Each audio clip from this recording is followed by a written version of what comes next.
Ira Louvin possessed the voice of an angel and the temper of a devil. As one half of the legendary Louvin Brothers, his soaring tenor helped create blood harmony, a sound so pure it became a cornerstone of country and gospel music. But the man who sang of salvation was locked in a lifelong battle with his own demons. Ira Louvin was a violent alcoholic whose terrifying rages and self-destructive impulses destroyed his marriages, his partnerships, and ultimately himself.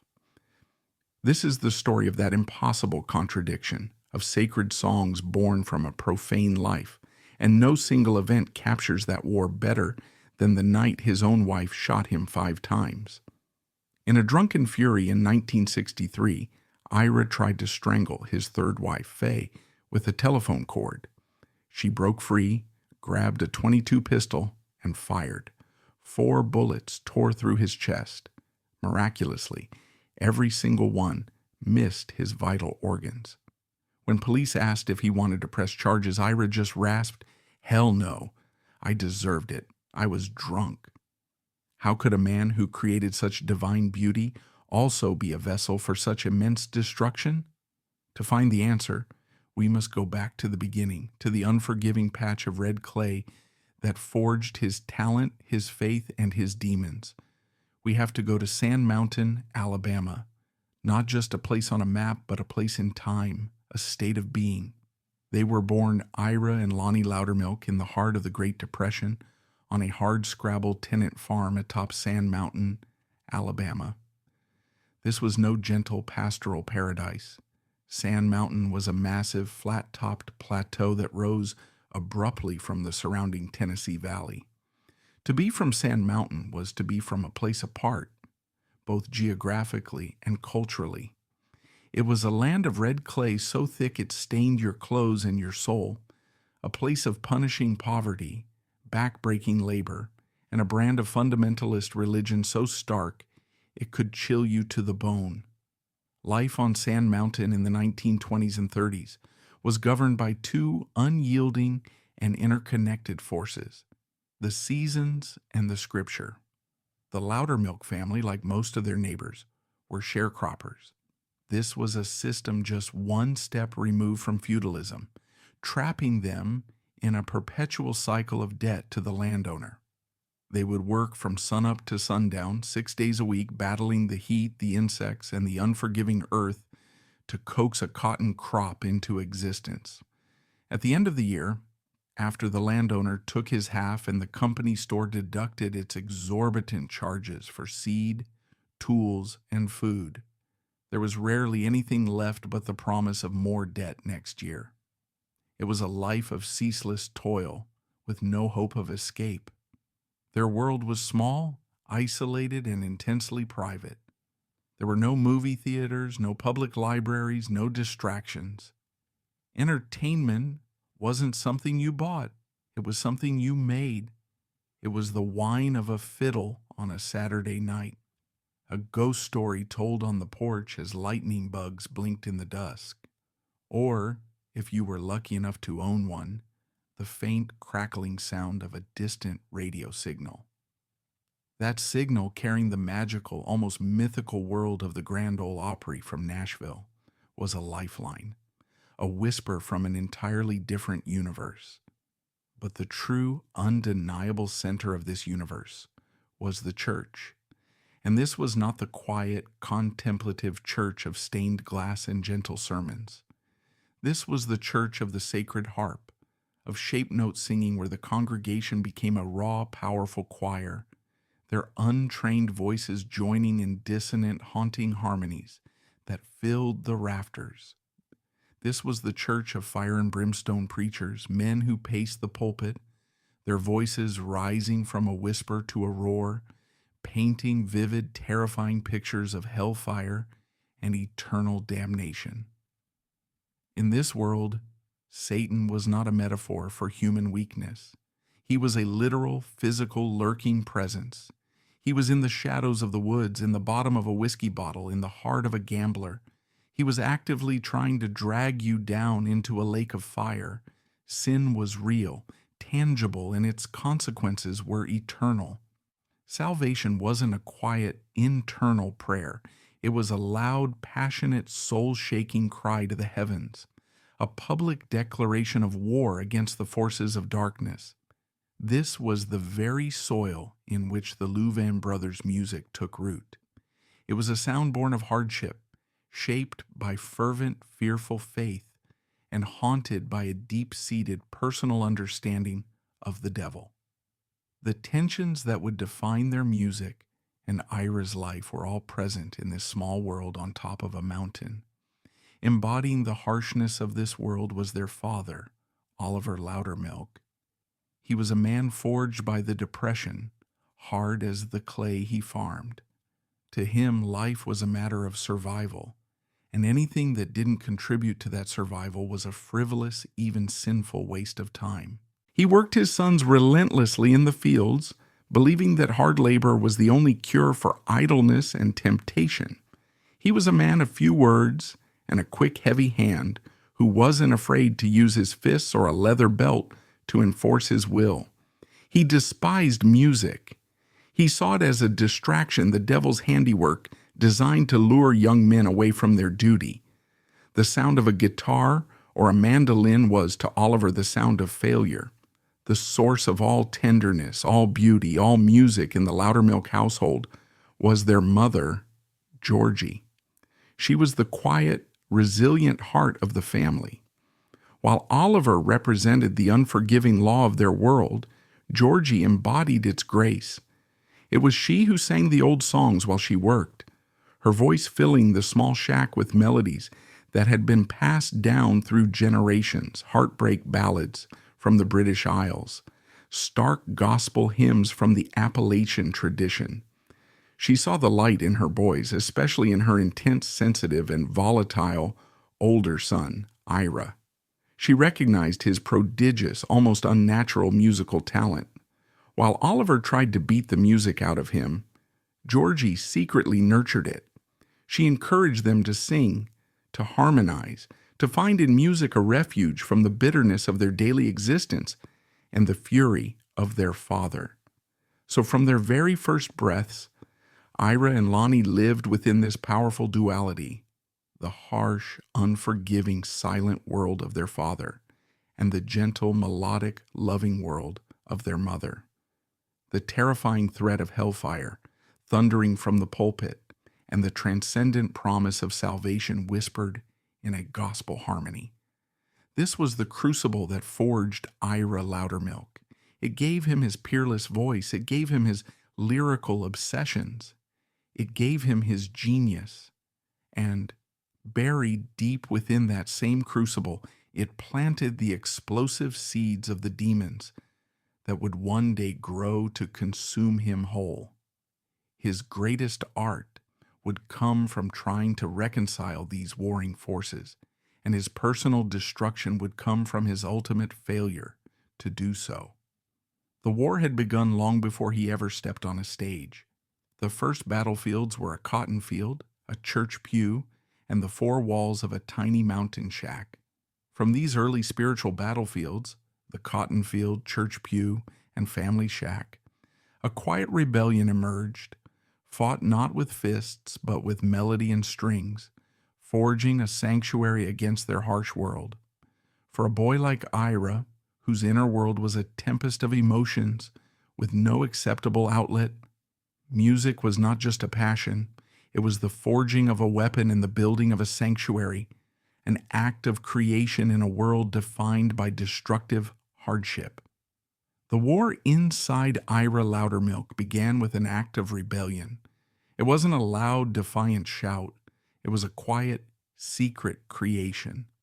In a world ruled by his father's grim pragmatism, where every tool had to serve a purpose on the farm and every moment had to be spent in productive labor, Ira's obsession with music was a profound transgression.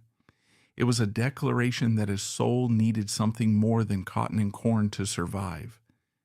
His heart yearned for melody, for harmony, for a language that could express the turbulent emotions that had no place in his father's world. and that yearning focused on one object of desire, a mandolin. The mandolin to Oliver was the epitome of foolishness. It was small, it was high-pitched, and it was, in his eyes, the devil's own instrument, perfect for the fast, sinful music of the dance halls he so despised. He forbade it. But forbidding an obsession in a boy like Ira was like forbidding the tide to rise. It only made the desire more powerful, more urgent. And so, the legend of Ira's first mandolin was born. It is a story that has become a piece of country music folklore, a creation myth for a singular talent. Unable to buy one, he decided to build one. He scavenged for materials with the eye of a desperate artist. A wooden molasses bucket, discarded as useless, became the resonating body. A piece of a fence post, painstakingly carved and sanded for hours, became the neck. For strings, he took the fine wire from the screen door of the family's smokehouse, carefully unweaving it.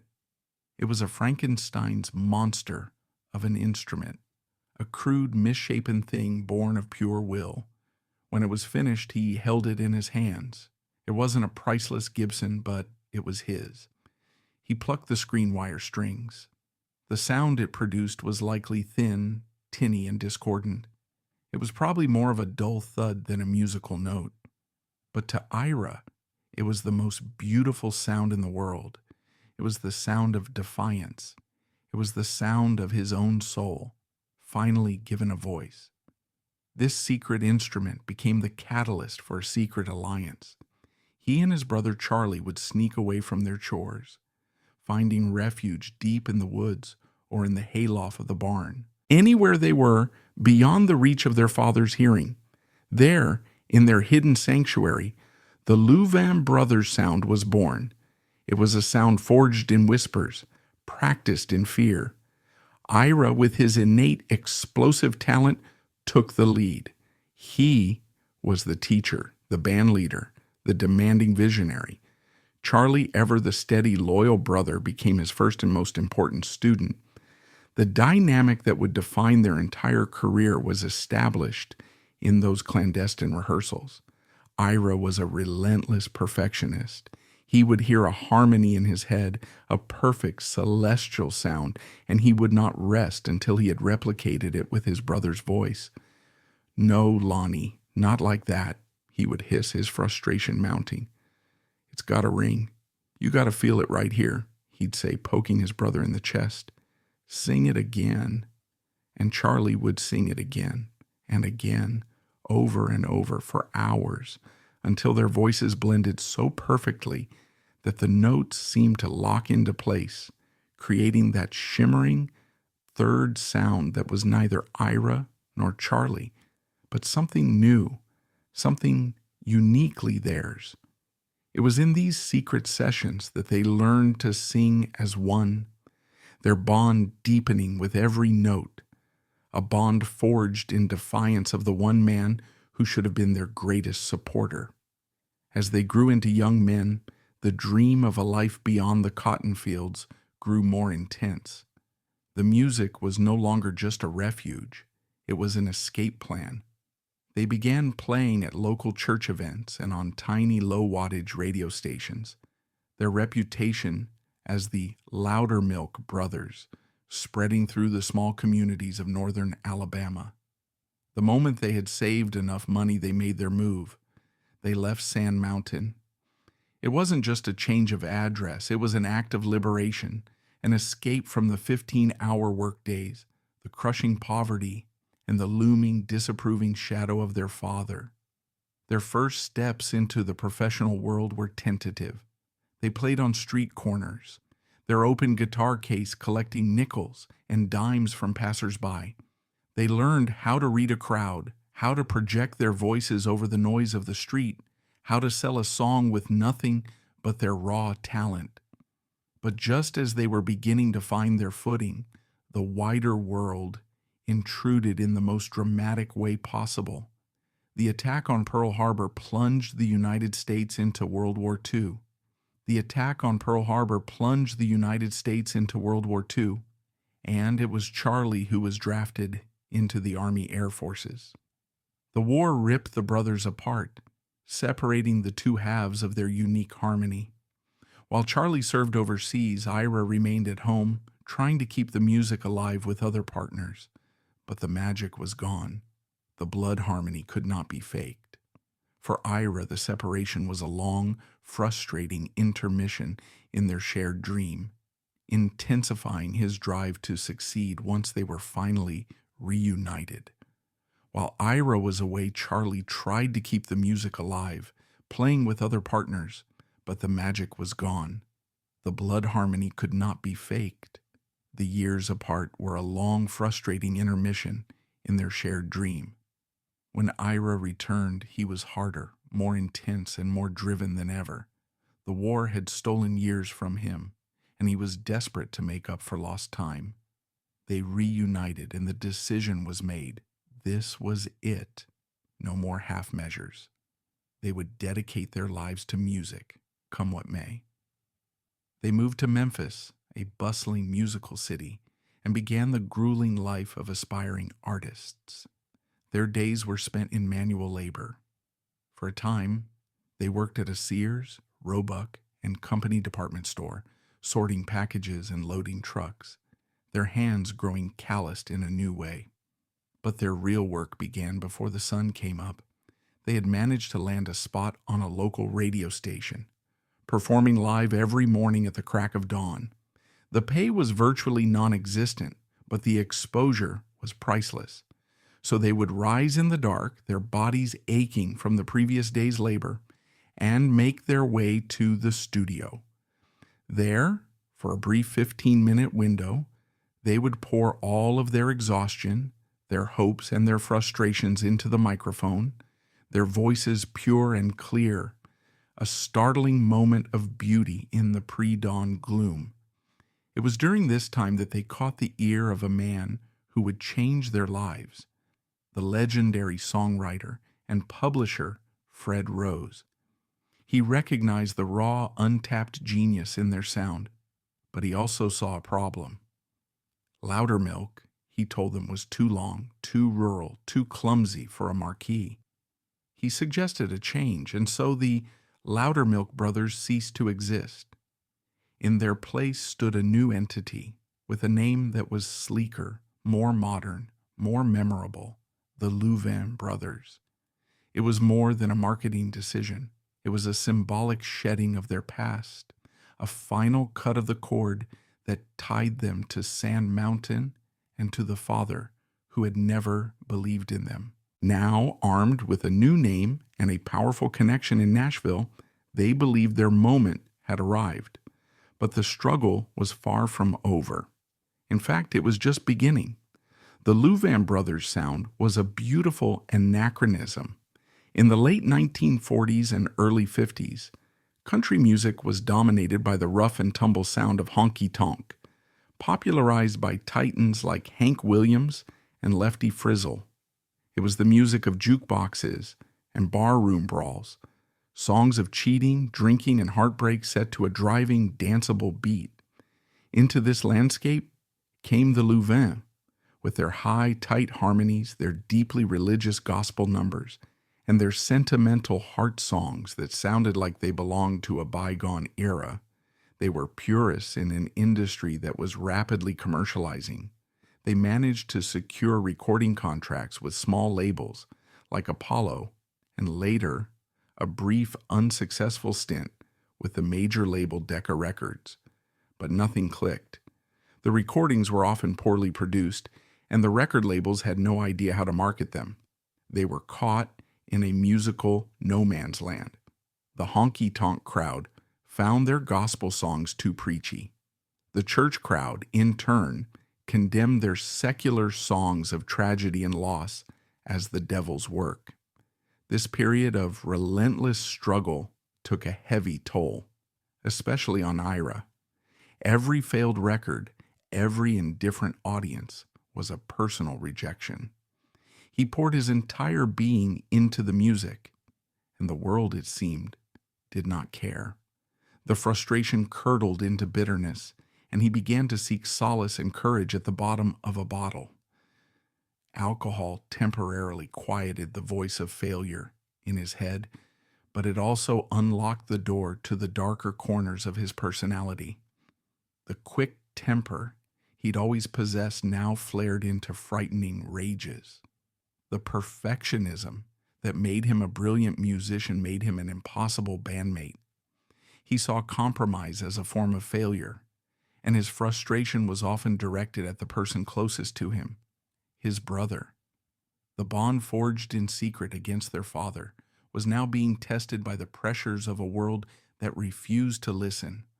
They were broke, exhausted, and on the verge of giving up. Their dream, once a shining beacon, now seemed like a foolish, childish fantasy.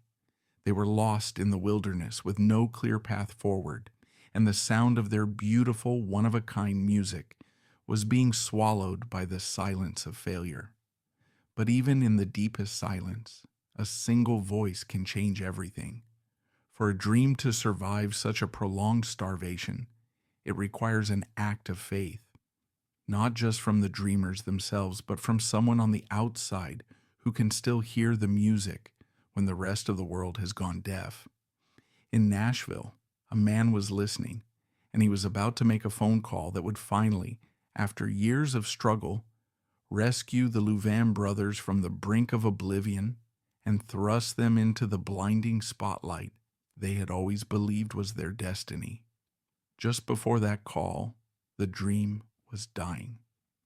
After years of the world turning a deaf ear, the Louvin brothers were seriously considering giving up. The thought of returning to a life of manual labor, of admitting defeat to the ghost of their father, was a bitter pill that seemed increasingly inevitable. For Charlie, this was a deep disappointment. For Ira, whose entire being was poured into their music, it was a fundamental crisis of identity. If he was not a successful musician, what was he? The industry's indifference felt like a judgment on his very soul. But they had one advocate who had not lost faith. In Nashville, their publisher, Fred Rose, a man with an almost preternatural ear for genuine talent, still believed in the Louvin brothers. He knew their failures on small labels were not a reflection of their ability, but of circumstance. He decided to make one last audacious push. He picked up the phone and made a call to a man named Ken Nelson. Ken Nelson was an A&R man at Capitol Records, one of the most powerful and prestigious labels in the country. He was a shrewd operator with a keen commercial sense, responsible for shaping the careers of giants like Hank Thompson and Ferlin Husky. He was not in the business of signing obscure, old-fashioned harmony duos, but he respected Fred Rose. Reluctantly, he agreed to give the brothers an audition. The audition was their last chance. They walked into the Capitol studio in Nashville, feeling the immense weight of that reality. This wasn't a noisy bar or a crackling radio show. This was a soundproofed room, a musical laboratory where every note, every flaw would be captured and scrutinized. Ken Nelson was polite, but distant, his expression unreadable. For a moment, the brothers stood in silence, the hum of the recording equipment the only sound. Then Ira nodded to Charlie. They didn't start with a crowd pleaser. They started with a bold gospel song. It was a daring choice, a song that condemned the very kind of worldly, commercial thinking that a record executive embodied. But it was who they were. Ira took a breath, and that high, piercing tenor cut through the silence of the studio. Charlie's harmony slid in underneath, a perfect, steady foundation. In that quiet, controlled environment, the full, unadulterated power of their blood harmony was unleashed. It was a sound that seemed to vibrate in the very air, a mesmerizing, almost supernatural phenomenon.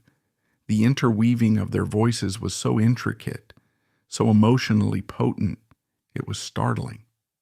They sang of sin and salvation, their eyes closed, channeling the fervor of a Sand Mountain revival meeting. When they finished, The silence that followed was heavy with unspoken awe. Ken Nelson still looked impassive, but something had shifted. He'd heard thousands of singers, but he had never heard anything quite like this. He then asked them to sing a secular song. They launched into a heartbreaking ballad of lost love. The raw, unvarnished pain in Ira's voice, cushioned by Charlie's empathetic harmony, was just as powerful as their gospel fervor. When they were done, Nelson was quiet for a long moment. He told them what they already knew, that their sound was not what was currently selling. But he also told them what they had been waiting their whole lives to hear, that their talent was undeniable. He saw the genius, but he was a businessman. He offered them a contract, but with one major condition. He would allow them to record their gospel music, which he knew was their passion, but in return, they had to agree to record more secular commercial material. They had to give him songs that he could get on the radio, songs about love and heartbreak that the jukeboxes would play. For Ira, this was a Faustian bargain. The gospel music was his mission, his testimony. The secular songs in his mind were a compromise, a concession to the sinful, worldly marketplace, but it was a deal they couldn't refuse. It was their only way out of the wilderness. They signed the contract. After years of struggle, poverty, and rejection, the Louvin Brothers were now artists on Capitol Records.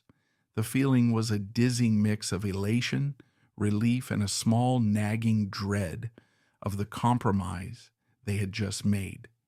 They had finally made it to the major leagues. The early sessions at Capitol marked a profound change in their sound.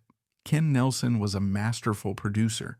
He surrounded them with Nashville's A-list session musicians, the so-called A-team, players who could create a sound that was both impeccably country and commercially polished.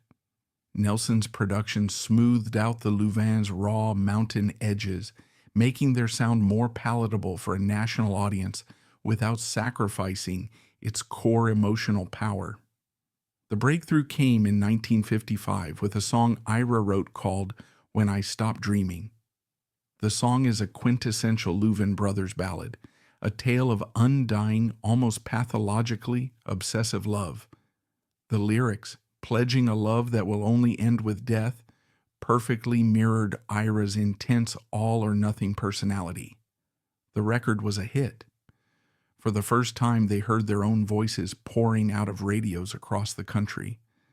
The real explosion came a year later, in 1956. I Don't Believe You've Met My Baby was a novelty song with a clever narrative twist. It was catchy, charming, and featured some of their most intricate, dazzling harmony work. The song shot to #1 on the country charts and stayed there for 2 weeks. The Louvin Brothers were no longer struggling artists. They were stars. Success brought with it things they had only dreamed of on Sand Mountain: money, fame, and respect. For Charlie, it was a profound relief, a sense of security he had never known. He could provide for his family, a quiet, stable life away from the stage. For Ira, success was something else entirely. It was validation, yes, but it was also a dangerous fuel. The money funded a more prodigious consumption of alcohol. The fame inflated an ego that was already dangerously fragile. The respect he now commanded made him believe that his genius was beyond reproach, that his behavior, no matter how erratic, was simply the price of his artistry. And then came the moment that, for them, represented the absolute zenith. It was the realization of the dream, born in the static of a battery-powered radio in a tin-roofed shack. In 1955, they received the highest honor in country music, an invitation to become official members of the Grand Ole Opry. Their debut night as members was a sacred homecoming. They stood in the wings of the Riemann Auditorium, the mother church of country music, breathing in the history. This was the stage where their heroes, Roy Acuff, Ernest Tubb, Bill Monroe had stood. This was the building whose wooden pews and soaring ceiling seemed to hold the echoes of every great country song ever sung. A young electrifying Johnny Cash was there, as was a teenage Elvis Presley, who idolized their gospel music. They were now part of this hallowed fraternity. When their name was called, they walked out to the center of the stage to that single, iconic microphone. The lights were hot. The applause was thunderous. Ira looked out at the packed house, his hand gripping the neck of his mandolin. He nodded to Charlie, and then they sang. Their voices, their blood harmony soared to the rafters of the Reman. The sound was pure, it was powerful, it was perfect. The audience was transfixed. In that moment, they were not just singers, they were conduits for something ancient and profound. They had taken the raw, holy music of their mountain church and brought it to the mother church of their chosen profession. They had arrived. But the Ryman stage was a sanctuary, a brief 3-minute island of perfection in the raging sea of Ira's life. The triumph of their professional lives ran parallel to the escalating horror of his personal life. Success didn't solve Ira's problems. It gave him a bigger stage on which to perform them. The man who stood so piously at the Opry on Saturday night was often a monster for the other 6 days of the week. His beloved mandolin, the symbol of his youthful rebellion and artistic genius, became the primary victim of his rage. The stories became legend among other musicians. If a crowd was too noisy, if he felt they weren't showing the proper respect, or if he was simply lost in a black alcoholic haze, he would finish a song, raise his priceless Gibson mandolin high above his head, and bring it crashing down onto the corner of the stage. The sound of splintering wood would echo through the stunned silence. He would stand there, breathing heavily amidst the wreckage of his own beautiful instrument, and then turn to a mortified Charlie and snarl, "Get me another one." His perfectionism, once the engine of their brilliance, now became a form of on-stage tyranny. He would stop songs mid-performance to berate Charlie or a band member for a barely perceptible mistake, humiliating them in front of thousands. He would lecture the audience on their manners, his voice dripping with contempt. The concert stage was no longer a place of shared joy. It was his kingdom, and he was its raging, unpredictable despot. Off stage, it was even worse. His marriages became a blur of infidelity, jealousy, and violence. The bar fights were frequent, often started over nothing, and it was almost always Charlie who had to pull him out of the fray, absorbing a punch meant for his brother. Charlie's role had transformed. He was no longer just a harmony singer. He was a bodyguard, a diplomat, a public relations man, and a keeper for his brother's increasingly dangerous demons. He had to apologize to promoters, to musicians, to wives, to the management of the Grand Ole Opry itself. He was living in a state of constant, high-alert anxiety. They had it all. They had the #1 records, the adoring fans, the membership in country music's most exclusive club. They had achieved every impossible dream they had ever dared to dream. And yet, backstage at the Ryman and on the long, dark highways between shows, a terrifying realization was dawning on everyone around them. Ira Louvin was a ticking time bomb, and the clock was counting down. The question was no longer if he would explode and destroy it all, but when and how many people he would take down with him. When a man is a walking contradiction, a vessel of both sacred beauty and profane violence, that internal pressure must find a release. Sometimes it erupts in an act of petty cruelty or a flash of public destruction, but on rare occasions, before the final, inevitable collapse, that pressure can be channeled into a work of art so brutally honest and so terrifyingly personal that it becomes a confession, a warning, and a masterpiece all at once. As Ira stood at the peak of his fame, he felt an overwhelming need to create just such a monument, to build a testament to the one great truth that governed his chaotic life. To the outside world, the Louvin brothers were a picture of astounding success. They were hit makers, Opry stars, and one of the most in-demand touring acts in country music. They had climbed the mountain they had only dreamed of as children, and now they stood at its summit. But the air at the top was thin and treacherous, and the higher they climbed, the more the demons that had pursued Ira from the red clay of Alabama seemed to circle closer. The very success he had craved his entire life had become a gilded cage, and he was rattling its bars with a terrifying, self-destructive fury. While Capitol Records was thrilled with their chart-topping secular hits, Ira himself felt a growing spiritual unease. He saw the hit songs as a necessary evil, a commercial compromise that allowed him to pursue his true calling, singing the gospel. He began to relentlessly pressure Ken Nelson and the label, arguing, pleading, and demanding that they be allowed to record a pure, uncompromised gospel album. It was more than a professional desire. It was a personal obsession, a desperate need to balance the scales of his life. For every night he spent succumbing to the temptations of the world, he felt a burning need to create an artistic monument to his faith. He wasn't just trying to make a record. He was trying to sing his way back into a state of grace. Reluctantly, Capitol agreed. The album was to be called Satan is Real. And for Ira, this was not just a title.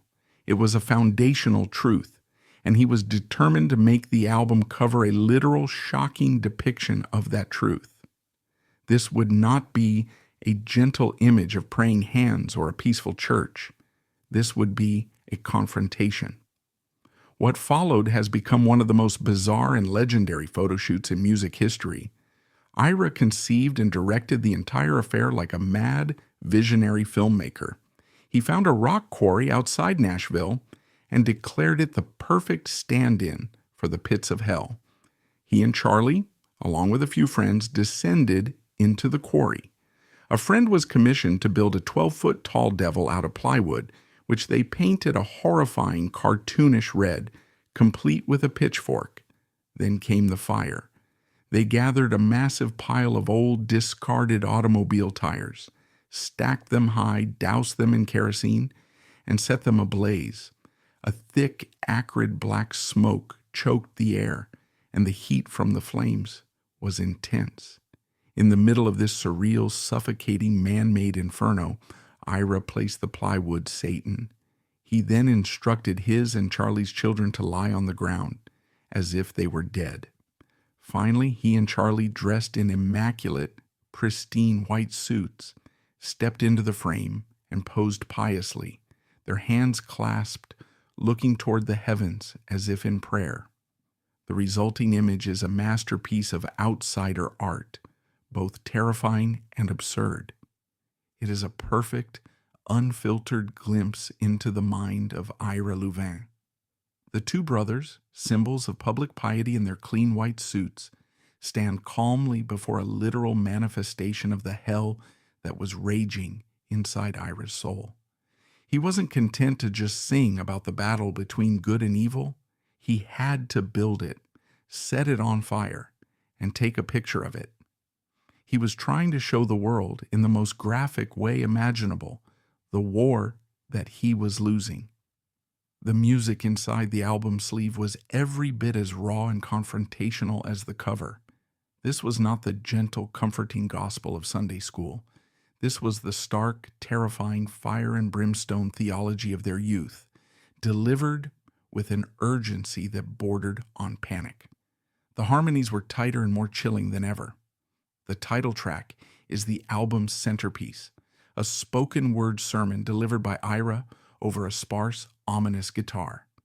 In it, he tells the story of a dying sinner who rejects God. It is not a performance, it is a direct transmission from the front lines of his spiritual crisis. He sounds like a man pleading for his own life. The album Satan is Real is the Louvin Brothers' magnum opus.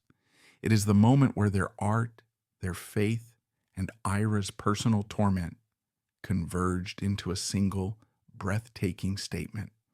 It was a commercial success and would go on to become one of the most influential and revered gospel albums of all time. But the act of creating this monument to his faith did nothing to save Ira from himself. In fact, as he was meticulously building his vision of hell in that quarry, his own life was becoming a much more authentic version of it. The man who could sing so convincingly about the evils of temptation was utterly powerless against his own. His jealousy, particularly towards his second wife, Florence, spiraled into a dangerous paranoia. In one infamous incident, convinced she was seeing other men, he gathered all of her clothes, her shoes, her personal belongings, piled them in a heap in their yard, and set them on fire. He stood and watched the blaze, a terrifyingly calm expression on his face, as if he were purging some imagined sin through this bizarre, ritualistic act of destruction. His drinking was now constant. He would vanish for days on end, only to reappear disheveled and incoherent just moments before a show. The financial success they'd achieved was being squandered as fast as it came in. He would buy new Cadillacs on a whim and wreck them in drunken joyrides. Charlie, who was trying to raise a family and build a stable life, could only watch in horror as their earnings disappeared into the black hole of Ira's addictions and impulses. The bond that had been forged in the secret rehearsals of their youth was now corroded with fear and resentment. Charlie was no longer just his brother's keeper. He was his brother's hostage. He lived in a state of constant dread, never knowing which Ira would walk through the door, the brilliant, sensitive songwriter who could weep while composing a hymn, or the snarling, violent drunk who saw enemies and traitors in every shadow. The psychological toll was immense. It was the crushing heartbreak of watching the person you loved, the other half of your own soul, deliberately, methodically destroying himself and being powerless to stop it. The chaos inevitably began to bleed into their professional lives. The Louvin brothers, once a guaranteed draw, were becoming a risky bet. Promoters, tired of the no-shows, the drunken performances, and the on-stage meltdowns, started to refuse to book them. Those who did often added a Louvin rider to their contracts, special clauses stipulating that Ira must remain sober, or that a portion of their fee would be held in escrow to cover any potential damages.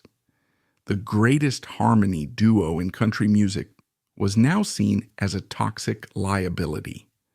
Even their sacred membership at the Grand Ole Opry was in jeopardy.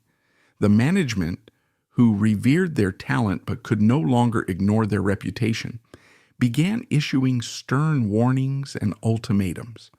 The dream they had worked their entire lives to achieve was now threatening to slip through their fingers, undone not by a lack of talent, but by a catastrophic lack of control. The breaking point was not a single event, but a death by 1,000 cuts, a long, agonizing series of public humiliations. On stage, the space where they had once created such perfect unity became their battlefield. In front of horrified crowds who had paid to see them, Ira would stop songs to drunkenly curse at Charlie for some imagined musical sin. The magic of their harmony was shattered by the ugliness of their reality. The audience was no longer watching a performance.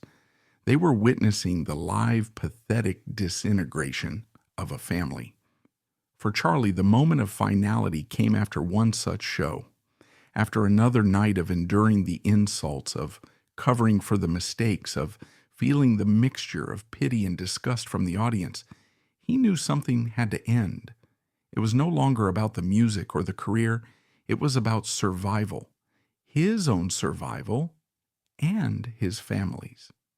The final conversation was not a dramatic, screaming match. It was the quiet, exhausted sound of a man who had finally reached his limit. After years of absorbing the abuse, of making the excuses, of hoping for a change that would never come, Charlie told Ira that he was done. He was quitting. The Louvin brothers were over. Ira's reaction was a storm of disbelief and fury. In his mind, the Louvin brothers were a single entity, and he was its brain. How could his own arm decide to sever itself from the body? But beneath the rage, there must have been a cold, terrifying understanding. He had finally gone too far. He had pushed away the one person on earth who had always been there to absorb his darkness, to harmonize with his chaos, to complete his musical soul. The professional divorce was brutal and sad. They had to split the band, the publishing rights, the tour bus. The singular entity that was the Louvin Brothers was systematically dismantled piece by piece. For the first time since they were boys whispering harmonies in the Alabama woods, they were musically and finally, irrevocably alone. The greatest harmony duo in the history of country music was now silent. The blood harmony, which had survived a brutal father, grinding poverty and a world war, had finally been severed by the devil inside one of its creators. The severing of the blood harmony sent two men, once inextricably linked, down two vastly different and lonely roads. The breakup of the Louvin brothers was not the end of their stories, but the beginning of their separate, final acts. For Charlie, the quiet anchor, life after the duo was a study in survival and resilience. For Ira, the fiery visionary, it was a rapid, tragic descent into the very hell he had so vividly described in his songs. Charlie Louvin embarked on a respectable solo career. He was a constant, welcome presence on the Grand Ole Opry for decades, a beloved elder statesman who carried the torch for their classic sound. He was reliable, professional, and kind. Everything Ira was not. His career was never as commercially explosive as the duo's had been, but it was steady and long-lasting. He found a measure of peace, a quiet life away from the chaos that had defined his youth. He had survived his brother. Ira's path was a mirror image, a journey into ever-deepening shadow. He was a man adrift, professionally and personally. His entire identity had been wrapped up in the duo. He was Ira of the Louvin Brothers. Without Charlie, he was musically incomplete, a soaring tenor without its foundation. He tried to launch a solo career, recording a handful of albums for Capitol. The music on these records is fascinating and deeply unsettling. The genius is still there, the fiery mandolin playing, the songwriting that cuts to the bone, that unmistakable voice. But the sound is unbalanced, untethered. It's the sound of a high-wire artist performing without a net, and the tension is almost unbearable to hear. The records failed to find an audience and were quickly forgotten. His personal life, now stripped of the last vestiges of professional structure, collapsed completely. It was during this period, in August of 1963, just months after the official split, that the infamous shooting incident with his third wife, Faye, occurred. That night of drunken rage, the telephone cord, the 5 bullets that should have killed him, it was the absolute nadir of his post-breakup spiral. He had survived, but he was a marked man, his reputation now so toxic that he was all but unemployable in Nashville. Yet, in the midst of this wreckage, there was one last brief glimmer of hope. He met and married a young singer named Ann Young, his 4th wife. She was talented and optimistic, and for a time it seemed she might be the one who could finally soothe his tormented soul. They formed a new musical act, a husband and wife duo.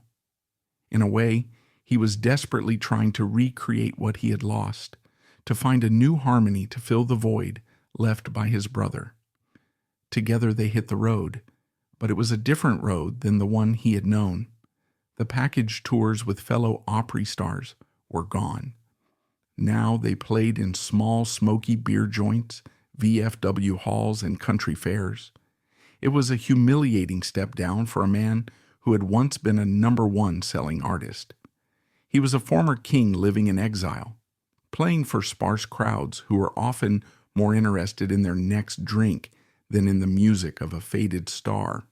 He was haunted by the ghosts of his own past glory, every cheap motel and half-empty bar a testament to how far he had fallen.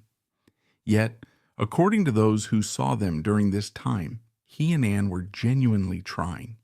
They were working on a new record, and for the first time in a long time, Ira seemed to be looking toward the future.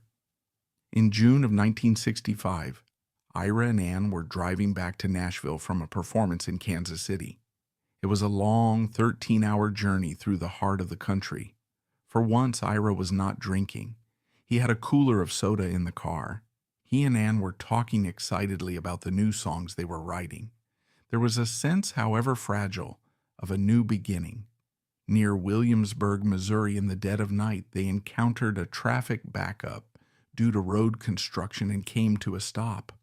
On the other side of the highway, a car was approaching. The driver, a man named Charles Underwood, had been drinking heavily.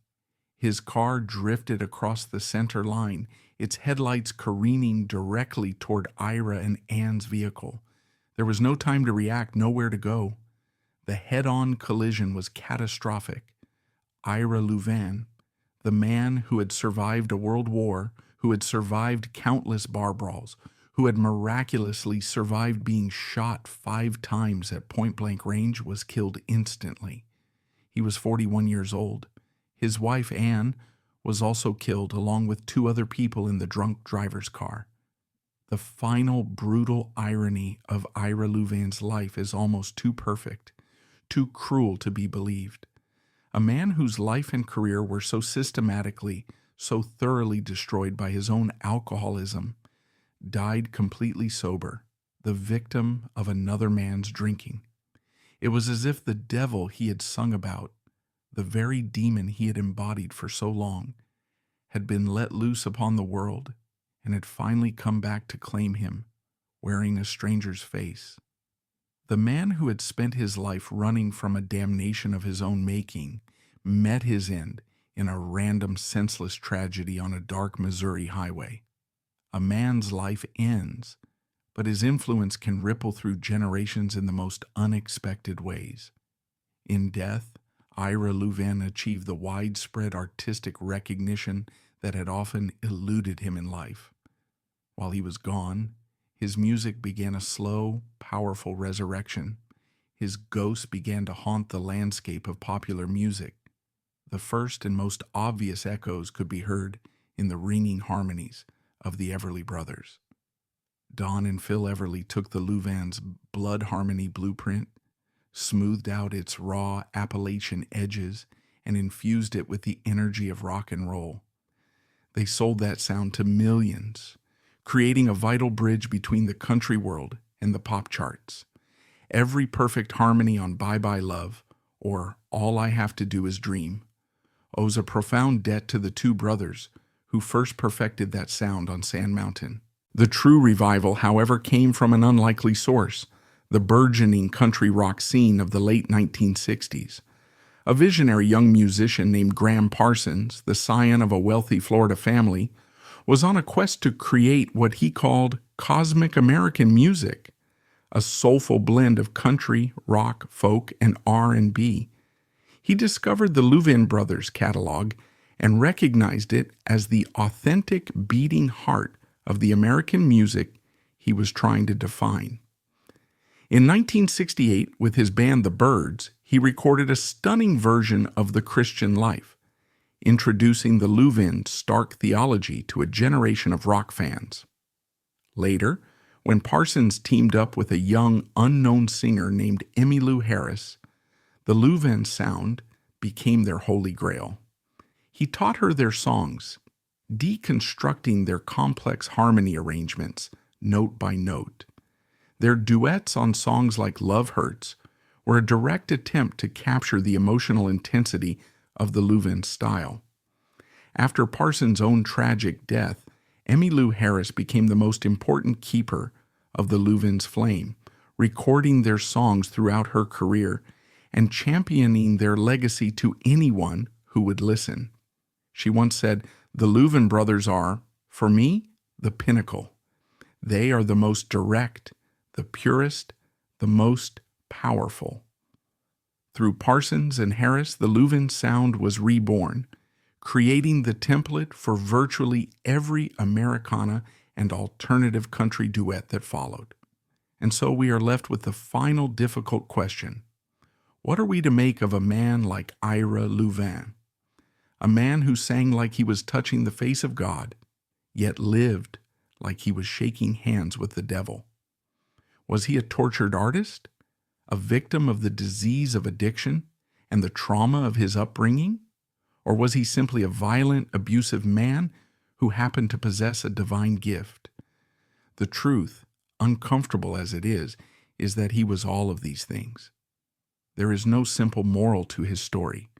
We cannot excuse the real pain and harm he caused to those around him, particularly to the women he abused and to the brother who loved him. But we also cannot deny the profound, undeniable beauty of the art he created. Perhaps the most important realization is that the two are inseparable. The terrifying beauty of his music was not created in spite of his demons. It was forged within their very fire. The tension in his voice was the sound of his soul being torn apart. His life was the ultimate country music tragedy. He wrote and sang the definitive guidebook to salvation, a roadmap to a Christian life of peace and grace. But he was utterly, hopelessly incapable of following its directions. He saw heaven so clearly in his songs, but he lived every day in a hell of his own relentless making. In the end, all the chaos of Ira Louvin's life is over. The rage, the violence, the broken mandolins, and the broken hearts have all faded into the past. But the voice remains, clear, high, and haunting. It still floats out there on the airwaves, a perfect celestial harmony that has finally escaped the broken man who gave it life. It is a timeless echo from a troubled soul, a ghost on the radio, forever reaching for a heaven he never found on earth, a testament to the beautiful, terrible, and irreconcilable contradictions of the human heart.